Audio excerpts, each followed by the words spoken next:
Que ce soit dans notre vie quotidienne, dans les séries télévisées, dans les films, ou même sur les produits de consommation, l'expression « OK » est omniprésente. Mais que sait-on exactement sur son origine? Nous allons tenter d'y répondre maintenant.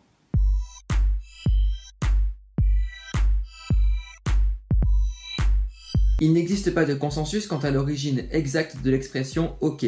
Cependant, plusieurs théories peuvent être avancées.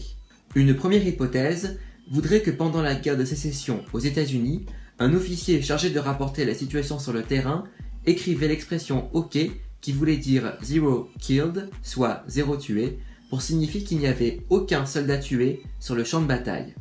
Une autre hypothèse voudrait que « OK » soit la transcription phonétique de l'expression anglaise « all correct », qui signifie « tout est correct » et qui aurait été dans cette situation mal orthographiée.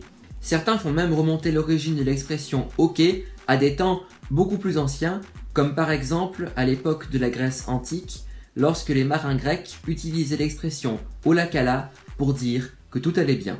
D'autres encore pensent que l'expression vient de l'époque de la colonisation française de l'Amérique et des Caraïbes, lorsque le chef criait aux esclaves chargés sur le bateau « OK !»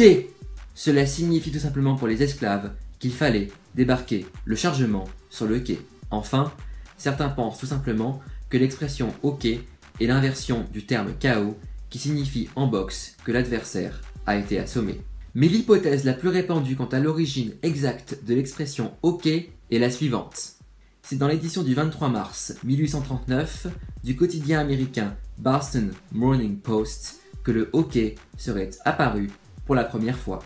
Le quotidien explique que « OK » est en réalité l'abréviation de la forme mal orthographiée de l'expression « all correct » qui dans les années 1830 s'écrivait souvent ainsi.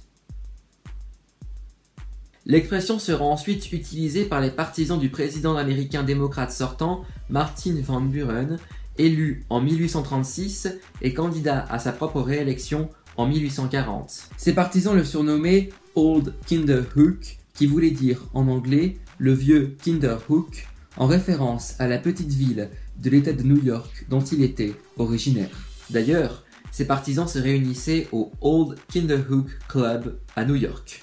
Mais jusqu'au début du XXe siècle, l'expression « OK » n'est connue et utilisée qu'aux États-Unis et plus globalement dans le monde anglo-saxon. Ce n'est qu'après la Seconde Guerre mondiale, avec la libération de l'Europe occidentale par les troupes américaines, que « OK » va se généraliser dans le monde entier.